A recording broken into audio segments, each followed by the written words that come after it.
Assalamu alaikum. Peace. It's Nazir.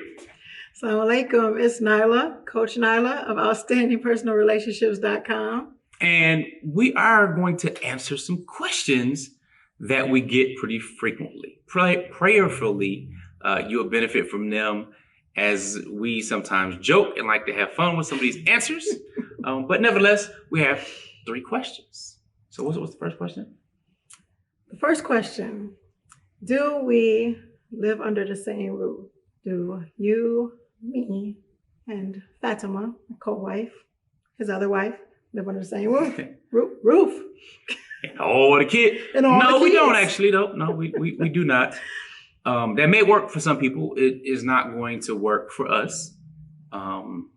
Unless it's probably at least 10,000 square feet and there are different wings to the home. That'd be different. But no, it's not working for us. And no, didn't move into her house. Nope. I provided the locations.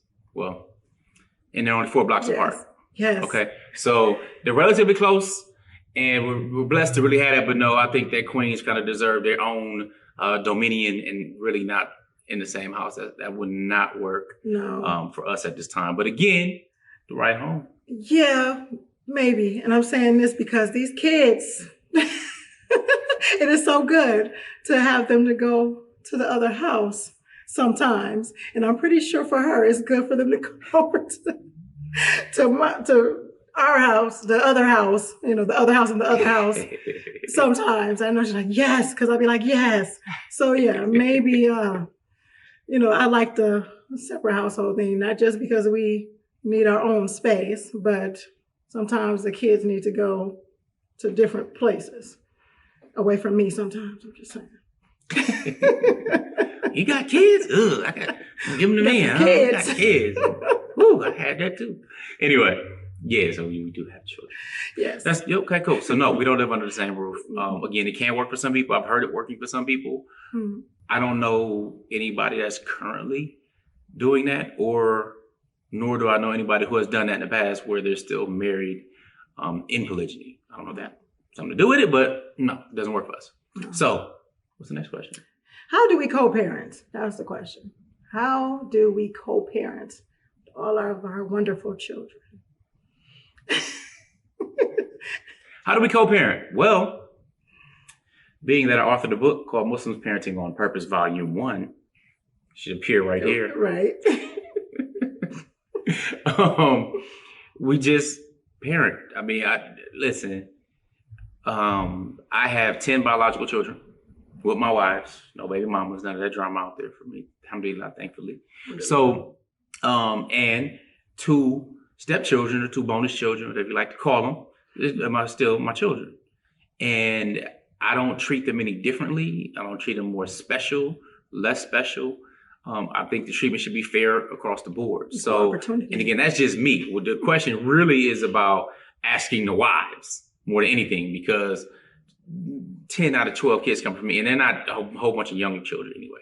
So just to be fair, you're talking about 24, 22, 19, 17. Right. Those are my daughters, okay? And then my daughter is going to be 14, which is my stepdaughter. She's going to be 14. And then I have 6 sons beneath that. Right. They're going to be 14, 12, and it depends on when you're watching this. But right. 14, 12, 8, 7, 4, and yeah, that's it for this year. All right, and then want to be 2 next year.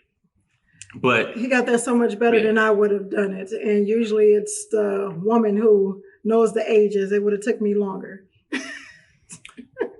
Hey, it is what it is. We have to do something with our brains. And at least our youngest 3 sons, we delivered them at home. So, hey, we won that prize. Yeah, nevertheless, my philosophy is this. My wives, I'm going to raise the children the way we do with our style, utilizing kind of the procedure I talk about with Muslims Parenting on Purpose, where I teach at OutstandingMuslimParents.com. And I teach a philosophy that talks about the 3 C's and the 3 E's, specifically with raising children. We utilize the same philosophy. I don't expect my wife Nyla to treat my children that I have with Fatimah different, and vice versa. So if they're all at one home or all at the other home, they all gonna get the same treatment. When it's time to eat, nobody's gonna get, okay, give them the graham crackers.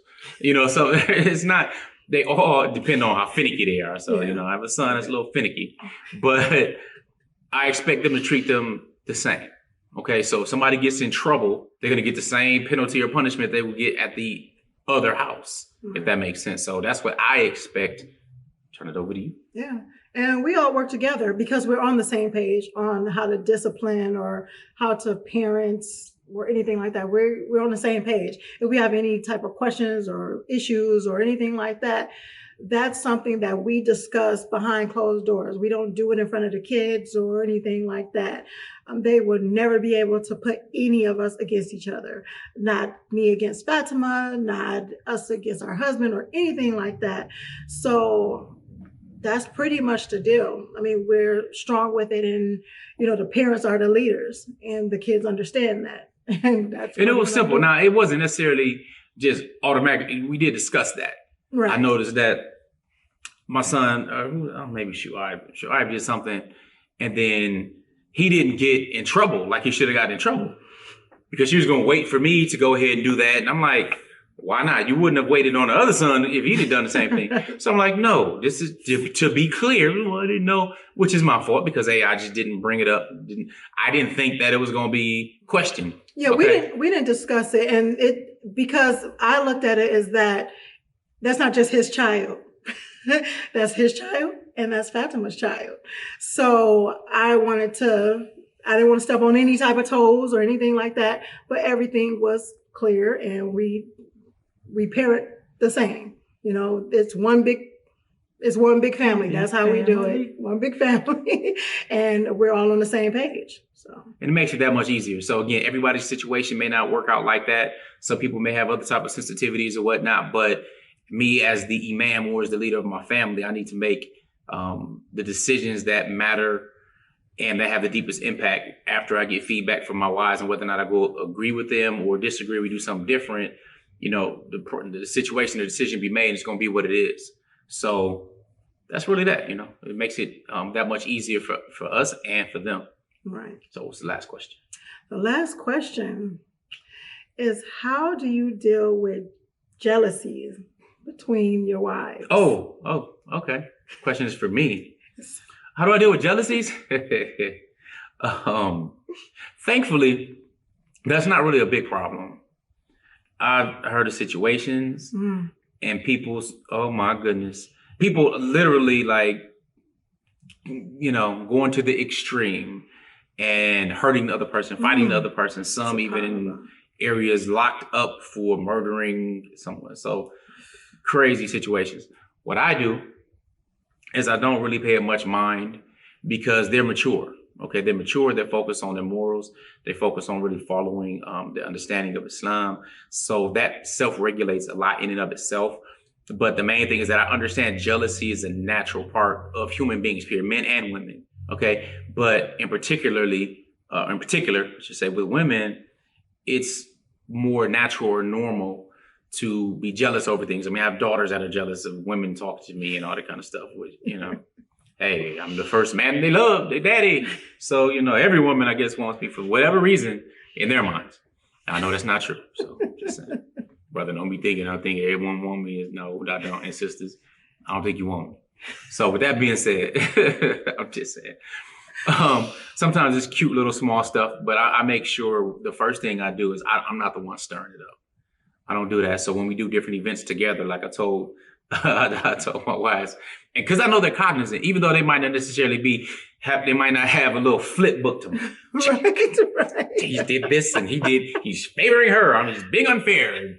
Nope, they might not pull out the book, but mentally, I'm sure that's going on. So I have to be cognizant of that on both sides. So when we're sitting on a couch, guess what? I'm like right in the middle. I take the middle of my body and I'm right on a crack in the middle of the couch. Just right, that's me right there. I'm not gonna be like over 2 inches because somebody gonna recognize that and think something's wrong, what's going on, or be over here on this side. That doesn't mean I can't talk or go back and forth. I'm just saying, and I do that. They haven't told me to do that or anything like that. But no, I'm going to be cognizant of that because I don't want to hear it later. I don't want it to rub them the wrong way because jealousy is normal. It's natural as long as it's not something harmful, destructive, or anything like that. And I first make sure that I'm not the one that carries that back or, well, she cooked hers like this or it tastes like that or, man, wish she would just be more like so. Nope, that's petty. No. That's weak. I don't do that. So in not doing that, that's stealing a lot of the stuff out the way. And secondly, I also compliment them on what they do. Now I can do it more, and I should do it more, and I'm working on doing it more because it's a process. But I do appreciate what they do distinctly and differently from each other. Even when they do some of the things similarly, I'd still also like it and notice that as well. So again, everybody's different. Everybody wants recognition and appreciation. Men cry for it, babies cry for it, men die for it. So I don't want to be the carrier of going back and forth doing that and stirring up stuff. The second is I appreciate them, let them know that I appreciate them. And thirdly, somebody just let the stuff be. I mean, it's simple. It'll flare out. They'll recognize it on their own. My wives are mature enough and involved in personal development and growth and stuff like that. And it just means they still love me. So the day they stop becoming jealous of certain things, then I'll be like concerned. I think that's another thing that you said. People are watching. Just people watch your relationships. Period. They just do. And one of the good things that I like, because he doesn't stir stuff up. I mean, it's just mature anyway. But you already have enough out there. You have other people that's trying to watch and try to stir up stuff and mess up things and all this other stuff and put things in your ear and everything like that to make you feel insecure or anything like that. So to have a husband who shows that appreciation and doesn't show this favoritism on either side is a breath of fresh air, because you're not fighting out these things out there and dealing with the stresses inside too. It's like you have some solace, you have some place to come home to be like, this is what happened. And he can smooth that stuff away because just the type of person he is. And another thing, I know the question was for him about how you deal with the jealousies. Just like he said, a lot of it, some of it is with him, but a lot of it is with us being mature. A lot of it is us understanding that we can get jealous, because there are times when I have my jealousies and things like that. But I know how to sometimes kind of step away from it for a minute and kind of think about it like, okay, is this just me being jealous, or is this something that, I may need to discuss with him or anything like that? And when I do discuss it, for the most part, I'm human, I make mistakes. But for the most part, when I discuss it with him, it's coming from a place of not being accusatory, so that's on us as women to make sure that we are doing what we need to do to be confident in ourselves, so we're not feeling some type of way when, the little whispers come into our heads. Indeed. That's the mature part. Like I sometimes, and we're going to wrap this up here, I think, but there's sometimes I play with her on certain jealousies or certain things. So I might, I'm not looking for another wife. I wasn't looking to get involved in polygyny. That's a whole nother Q&A discussion.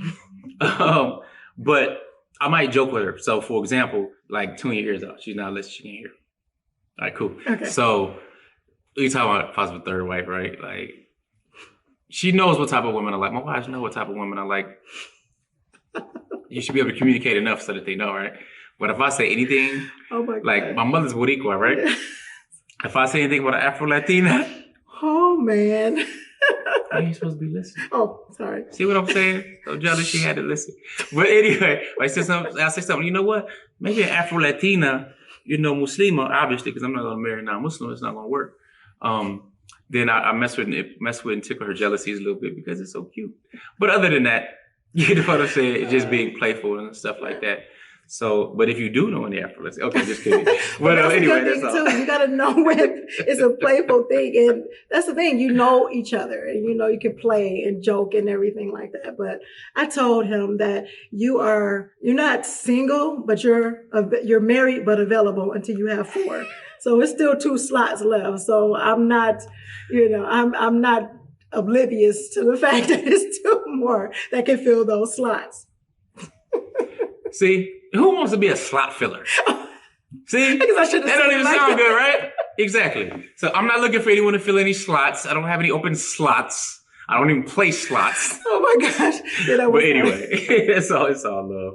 But prayerfully, you got some good stuff for this Q&A session. Yeah, prayerfully got some good stuff. You know what? Make sure if you're not already subscribed to where we are and what we do, you go to outstandingpersonalrelationships.com, download some of the free reports or the free video series that we have going on. Connect with us, give us some feedback on the video. We appreciate you. And remember that a wish changes nothing, but a decision changes everything. And be true, be the best you. And inshallah, we see you soon. Assalamu alaikum. Peace.